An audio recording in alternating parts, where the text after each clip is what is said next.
Hello friends. So या व्हिडिओमध्ये आपण आपला क्रियाशरीरचा जो काही उपधातू आहे आर्त, ओके, सो ते बघणार आहोत. सो सर्वात आधी जर चॅनलला नवीन असताल चॅनलला सबस्क्राईब करून घ्या, कारण या चॅनलवर तुम्हाला सर्व जे काही अपडेट्स आहे BMS रिलेटेड ते मिळणार आहे. आणि ज्यांना कोणाला नोट्स पाहिजे असतील त्यांनी खालील दिलेल्या नंबरवर मला व्हॉट्सअपवर मेसेज करायचा आहे. ओके, नोट्सचे सॅम्पल हे टेलिग्राम चॅनलवर अवेलेबल आहे. सो टेलिग्राम चॅनलला सुद्धा फॉलो करून घ्या, तिथे तुम्हाला सर्व अपडेट्स हे BMS संबंधित मिळणार आहे. ओके, सो बघा आर्तव. आता आर्तव म्हणजे जर आपण मॉडर्नमध्ये याला बघायचं म्हटलं तर जे काही ओव्ह्युलेशन आहे, ओके, ओव्ह्युल आहे, सो त्याला आयुर्वेदामध्ये आर्तव म्हटलेलं आहे. ओके, आपण त्याचं रचना शरीरमध्ये देखील बघितलं होतं, याला शोणित. ओके, सो हेच आपण याच्यामध्ये बघणार आहोत. क्रियाशरीरमध्ये त्याचे कार्य काय असणार आहे, राईट. ओके, सो बघा सर्वात फर्स्ट आहे त्याची निरुक्ती. सो याची निरुक्ती काय आहे? ऋतो भवती इति आर्तव. म्हणजे काय तर दर महिन्याला उत्पन्न होणाऱ्या व गर्भनिर्मितीला जबाबदार असणाऱ्या घटकाला आर्तव म्हणतात. म्हणजे बघा आर्तव म्हणजे काय तर ओव्ह्यूल, राईट. सो ओव्ह्युलेशन हे प्रत्येक स्त्रीमध्ये दर महिन्याला होत असतं, राईट. सो त्यालाच आपण म्हणतो मेन्स्ट्रुअल सायकल. ओके, सो आता त्याची व्याख्या काय आहे बघा. रक्तलक्षणम आर्तवम गर्भकुच्छ म्हणजे काय तर स्त्रीच्या शरीरामध्ये गर्भनिर्मिती करणाऱ्या घटकाला आर्तव म्हणतात, राईट. म्हणजे स्त्रीचं जे काही शरीर आहे, ओके, सो त्याच्यामध्ये जेव्हा ओव्ह्युलेशन होईल तेव्हाच तिथे गर्भनिर्माण होणार आहे, त्याच्याशिवाय ते होऊ शकत नाही, राईट. सो त्यालाच काय म्हणतात? आर्तव म्हणतात. ओके, स्वतःचे पर्याय काय आहे? स्त्री बीज, शोणित, रज आणि स्त्री शुक्र, राईट. सो याच्यात पांचभौतिक घटक कोणता आहे? सो सर्वात त्याच्यात अधिक्य आहे अग्नीचं.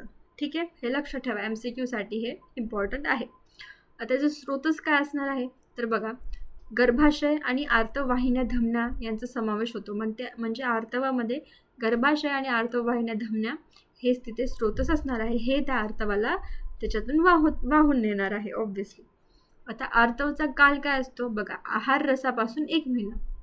म्हणजे जेव्हा सपोज आहार रस आपण घेतो, जेव्हा आहार रसाची निर्मिती होते बॉडीमध्ये, सो त्याच्यापासून 1 महिन्यानंतर तिथे आर्तवाची निर्मिती होते. ओके, आता शुद्ध आर्तव लक्षणे म्हणजे आता सपोज स्त्रीला जे काही मेन्स्ट्रुएशन सायकल तिची चालू आहे, राईट. सो तिचं जे काही ओव्ह्युल आहे तर ते शुद्ध आहे की नाही. सो हे कसं समजणार तर आयुर्वेदाने आपल्याला हे सांगितलेलं आहे या श्लोकामधून. हा श्लोक आपण रचना शरीरमध्ये बघितला होता.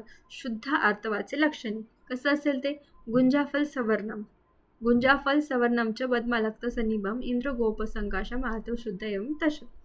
म्हणजे काय तर ते गुंजाफल हे एक लाल छोटी बी असते रेड कलरची. ओके, त्या रेड कलर प्रमाणे आर्तवाचं तिथे पाहिजे आपल्याला कलर. ओके, पद्मालक्त सन्निभम म्हणजे जे काही लाल कमळ आहेत त्याच्याप्रमाणे असलं पाहिजे स्वरूप. इंद्रगोप किडा असतो रेड कलरचा, त्याच्याप्रमाणे ते असलं पाहिजे, तेव्हाच ते आर्तव शुद्ध आहे असं मानलं जातं. मग आता ते आर्तव शुद्ध आहे तर मग दूषित आर्तव कसं असेल? सो तेच आपण इथे बघणार आहोत. मग आता सपोज आर्तवामध्ये काहीतरी विकृती आहे, जे काही आपले 3 दोष आहेत, जर त्या दोषामुळे आर्तवामध्ये विकृती आली तर मग ते कसं ओळखणार की कोणत्या दोषामुळे विकृती आली? सो सर्वात फर्स्ट आहे वात. जर वात दोषाची तिथे दृष्टी झाली आर्तवात तर आर्तवाचा रंग कसा दिसेल? काळसर रंग होऊन जाईल त्या आर्तवाचा. ओके, जे काही मेन्स्ट्रुएशन सायकलमध्ये जे काही मेन्स्ट्रुअल फ्लो असेल तर तो काळसर रंगाचा असेल, राईट. अनियमित रक्तस्राव होईल त्या स्त्रीमध्ये, राईट. आणि तो वेदनादायक असेल, जास्त तिला पेन होईल मेन्स्ट्रुएशन पिरियडच्या वेळेस, राईट. आता पित्तदुष्ट, जर ते आर्तव जर त्याच्यामध्ये पित्ताची दृष्टी असेल तर काय होईल तर तिथे त्या स्त्रीला जास्त प्रमाणात रक्तस्राव होईल, ठीक आहे, आणि दाह होईल तेव्हा त्या तिथे, आणि भ्रम होईल तिला. ओके, चक्कर येऊ शकते आणि मुख शोषून जाईल, राईट. नंतर आहे कफदुष्ट, म्हणजे ते जर आर्तवामध्ये कफाची दृष्टी झाली तर काय होईल तर पिच्छल स्वरूप होईल त्याचं, ठीक आहे, चिकट स्वरूप आपण म्हणू शकतो. आणि शैत्य म्हणजे ते थोडंसं त्याच्यामध्ये व्हाईट आपल्याला दिसून येईल. आणि गौरवता म्हणजे अंग जड होणे असे आपल्याला तिथे लक्षणे दिसतील जर कफदुष्टी असेल तर आर्तवात. हे समजले. दुष्ट आर्तव हे सुद्धा इम्पॉर्टंट आहे, लक्षात ठेवा. ओके, आता रक्तदुष्ट फोर्थ आहे, हे सुद्धा इम्पॉर्टंट आहे.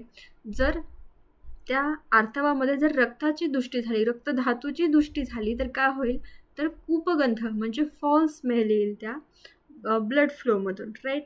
आणि तीव्र रक्तस्राव होईल. ओके, सो हे काही फॅक्टर्स आहे आणि आपण समजू शकतो की कोणत्या दोषामुळे तिथे दूषित झालेला आहे आर्तव, राईट. देन आहे आर्तवची वृद्धी. आता सपोज स्त्रीच्या शरीरामध्ये आर्तवची जर वृद्धी झाली, राईट, सो तर काय होईल बघा. श्लोक आहे आर्तवम अंगवर्धम अतिप्रवृत्ती दौर्गंध्यच्छ. म्हणजे काय होईल तर अतिप्रमाणामध्ये रक्तस्राव होईल.